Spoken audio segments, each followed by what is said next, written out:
یہ اسلام ہم تک پہنچا کیسے؟ یہ اسلام ہم تک آیا کیسے؟ کبھی تاریخ اسلام اٹھا کر دیکھی؟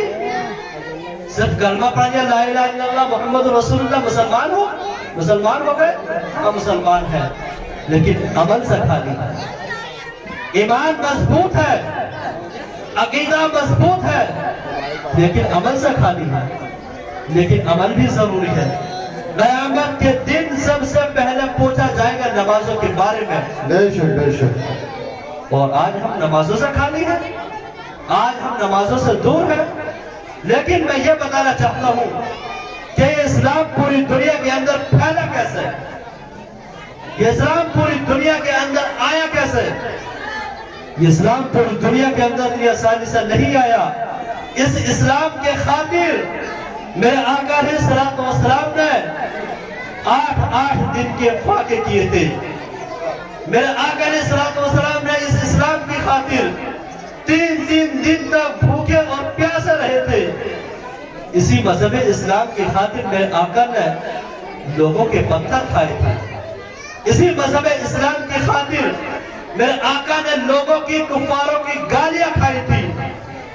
اسی اسلام کی خاطر میرے آقا علیہ السلام نے جب نماز پڑھتے تو ظالم ان کے اوپر اونٹ کی موجریاں ڈال دیتے تھے۔ طرح کی پریشانیاں اٹھائی میرے آقا نے اس مذہب اسلام کی خاطر، اور اسی مذہب اسلام کی خاطر میرے آقا کے نواسے کرب و بلا کے میدان میں حضرت امام حسین حضرت امام حسن شہید ہو گئے تھے میرے 72 لوگوں کے ساتھ۔ لیکن وہ نبی جو نبیوں کا نبی ہے، وہ نبی جو رسولوں کا رسول ہے، وہ نبی جو انبیاء کا انبیاء ہے، وہ نبی جو دونوں عالم کا مالک و مختار ہے، وہ نبی جس کے صدقے میں پروردگار عالم نے آسمان بنایا، وہ نبی جس کے صدقے میں پروردگار عالم نے زمین بنائی، وہ نبی جس کے صدقے میں پروردگار عالم نے جنت کو بنایا، وہ نبی جس کے صدقے میں پروردگار عالم نے چاند کو بنایا، وہ نبی جس کے صدقے میں پروردگار عالم نے سورج کو بنایا، وہ نبی جس کے صدقے میں پروردگار عالم نے ساری کائنات کو بنایا۔ جب وہ نبی مکہ کی گلیوں سے نکلنے کے بعد طائف شہر میں جاتا ہے، طائف کے میدان میں جاتا ہے، طائف کے لوگوں کو مذہب اسلام کی دعوت دینے کے لیے، طائف کے لوگوں کو اسلام کا کلمہ پڑھانے کے لیے، تو میں تم سے پوچھنا چاہتا ہوں وہ نبی جس کے صدقے میں پروردگار عالم نے پوری کائنات کو بنایا ہو، وہ نبی جو دونوں عالم کا مالک و مختار ہے، جب وہ نبی مکہ کی گلیوں سے نکلنے کے بعد طائف کے میدان میں جاتا ہے، طائف کے شہر میں جاتا ہے، اور طائف کے شہر میں جانے کے بعد جب طائف کے لوگوں کو مذہب اسلام کی دعوت دیتا ہے تو طائف کے لوگوں نے میرے آقا کے ساتھ میں کیا کیا تھا؟ طائف کے لوگ میرے آقا کے ساتھ میں کہنے پیش آئے تھے کہ آپ کو نہیں پتا جب میرے آقا علیہ السلام نے طائف کے شہر میں جانے کے بعد طائف کے لوگوں کو اسلام کی دعوت دی تو طائف کے لوگوں نے میرے آقا علیہ السلام کو چاروں طرف سے گھیر لیا تھا، اور طائف کے لوگوں کے ہاتھوں میں پتھر تھے۔ جب میرے آقا علیہ السلام نے دھیرے دھیرے چلنا شروع کیا تو طائف کے لوگوں نے میرے آقا علیہ السلام پر پتھر برسانے شروع کر دیے تھے۔ عالم یہ تھا دائیں سے بھی پتھر آ رہا تھا، بائیں سے بھی پتھر آ رہا تھا، آگے سے بھی پتھر آ رہا تھا، پیچھے سے بھی پتھر آ رہا تھا۔ میرے آقا علیہ السلام کے پائے مبارک پر ایک کفار کا پتھر لگتا ہے جس کی وجہ سے میرے آقا کے پیر سے اتنا خون نکلتا ہے کہ آپ کی جوتیاں مبارک آپ کے خون سے بھر جاتی ہے، میرے آقا سے چلا نہیں جاتا، میرے آقا کا پیر زخمی ہو جاتا ہے۔ میرے آقا علیہ السلام دیوار سے ٹیک لگا کر بیٹھ جاتے ہیں، ایک طائف کا کفار اٹھتا ہے، آگے بڑھتا ہے، میرے آقا کا گربان پکڑنے کے بعد پھر کھڑا کر دیتا ہے۔ میرے آقا علیہ السلام کے پیر میں چوٹ لگی ہوئی تھی، میرے آقا کا پیر زخمی ہوا تھا، پھر بھی میرے آقا علیہ السلام نے دھیرے دھیرے جب چلنا شروع کرا تو ظالموں نے پھر میرے آقا کو، میرے مصطفیٰ کو، نبیوں کے امام کو طائف کے کفاروں نے پھر گھیر لیا تھا۔ پھر چار طرف سے پتھروں کی برسات شروع کر دی تھی. قسم خدا کی دائیں سے بھی پتھر آ رہا تھا, بائیں سے بھی پتھر آ رہا تھا, آگے سے بھی پتھر آ رہا تھا, پیچھے سے بھی پتھر آ رہا تھا.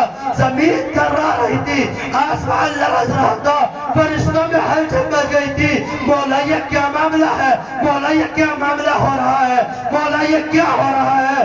تیرے حبیب پر طائف کے لوگ, طائف کے کفار پتھروں کی برسات کر رہے ہیں. تیرے محبوب پر طائف کے لوگ پتھر برسا رہے ہیں. مولا جس نبی پر پتھر برسا جا رہے ہیں, جس نبی کے صدقے میں پوری کائنات کو بنایا گیا, جبریل امین فوراً ہی میرے مصطفیٰ اللہ کی رب کے اللہ کی بارگاہ میں حاضر ہوتے ہیں اور عرض کرتے ہیں میرے مولا طائف کے لوگ پیارے مصطفیٰ پر پتھر برسا رہے ہیں, طائف کے لوگ پیارے مصطفیٰ پر پتھر مار رہے ہیں. مولا تو اجازت دے, میں ابھی جاتا ہوں, جانے کے بعد منٹوں کے سیکنڈوں میں طائف کی بستی کو نیست و نابود کر دوں گا. اللہ تبارک و تعالیٰ فرماتا ہے جبریل جا, میری اجازت ہے, لیکن طائف کی بستی کو مٹانے سے پہلے, طائف کی بستی کو نیست و نابود کرنے سے پہلے ایک بار میرے حبیب سے معلوم کر لے گا. رب نے جبریل کو اجازت دی, جبریل میری اجازت ہے, جا میرے حبیب سے معلوم کر لینا. جبریل امین فوراً ہی مصطفیٰ کی بارگاہ میں حاضر ہوتے ہیں, عرض کرتے ہیں, سلام عرض کرتے ہیں, عرض کرتے ہیں یا رسول اللہ, یہ طائف کے کفار آپ کے اوپر پتھر کی برسات کر رہے ہیں, آپ تو مالک مختار ہے, آپ تو دونوں عالم کے مالک ہیں. یا رسول اللہ, یہ طائف کے کفار آپ پر پتھر برسا رہے ہیں. یا رسول اللہ, اگر آپ اجازت دیں تو میں ابھی منٹوں کے سیکنڈوں میں اس بستی کو نیست و نابود کر دوں گا. میں ابھی منٹوں کے سیکنڈوں میں اس بستی کو مٹا دوں گا. جتنے لوگ یہاں پر حاضر ہیں میں سب کو ختم کر دوں گا. میرے مصطفیٰ فرماتے ہیں جبریل سنو, تم صحیح کہہ رہے ہو, تم اس بستی کو منٹوں کے سیکنڈوں میں نیست و نابود کر دو گے, تم ان سب کو ختم کر دو گے. لیکن جبریل سنو, میرے رب نے مجھے اس دنیا کے اندر زحمت بنا کر نہیں بھیجا, ارے میرے رب نے تو مجھے اس دنیا کے اندر رحمت بنا. بے شک انقلاب, انقلاب, خواجہ کا ہندوستان, خواجہ کا ہندوستان, 26 جنوری.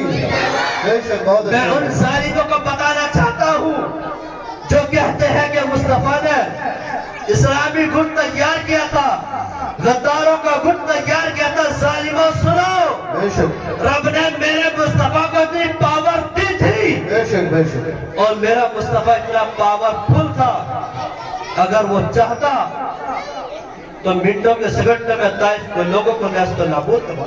بے شک, بے شک. ارے جس مصطفیٰ کو رب نے اتنی طاقت اور اتنی پاور دی ہو کہ وہ نبی اشارہ کرے تو ڈوبا ہوا سورج واپس پلٹ آئے. بے شک, بے شک. جس نبی کو اللہ نے اتنی طاقت دی ہو, اگر وہ انگلی کا اشارہ کرے تو چاند کے 2 ٹکڑے ہو جائے. جس نبی کو اللہ نے اتنی طاقت دی ہو, اگر وہ پتھر کو اشارہ کرے تو پتھر پانی میں تہتا ہوا مصطفیٰ کی بارگاہ میں حاضر ہو جائے. جس مصطفیٰ کو رب نے اتنی طاقت اور پاور دی ہو, اگر میرا مصطفیٰ پہاڑ کو اشارہ کرے تو پہاڑ مصطفیٰ کی بارگاہ میں آ جائے. اگر جس مصطفیٰ کو رب نے اتنی طاقت دی ہو, اگر وہ پیڑ کو اشارہ کرے تو پیڑ زمین کو چیرتا ہوا آ کر مصطفیٰ کی بارگاہ میں حاضر ہو جائے. تو کیا اگر میرے مصطفیٰ جو طائف کے لوگ میرے آقا پر پتھر برسا رہے تھے ان پتھروں کو اشارہ کرتے تو کیا پتھر واپس پلٹ کر ان پر نہیں لگ سکتے تھے؟ بالکل لگ سکتے تھے. جو طائف کے کفار مصطفیٰ پر پتھر مار رہے تھے, اگر آقا اشارہ کر دیتے تو پتھر پلٹ کر واپس طائف کے لوگوں کے لگ جاتے. لیکن میرے آقا نے ایسا کیا نہیں, پتھروں کو واپس پلٹا نہیں. میرے آقا نے طائف کے لوگوں کے پتھر کھا کر, اپنا خون بہا کر, اپنے جسموں کو زخمی کرا کر اپنے غلاموں کو یہ پیغام دیا تھا, اے میرے غلاموں سنو, اگر تم کو مذہب اسلام کے نام پر خون بہانے کی ضرورت پڑے تو خون بہا دینا.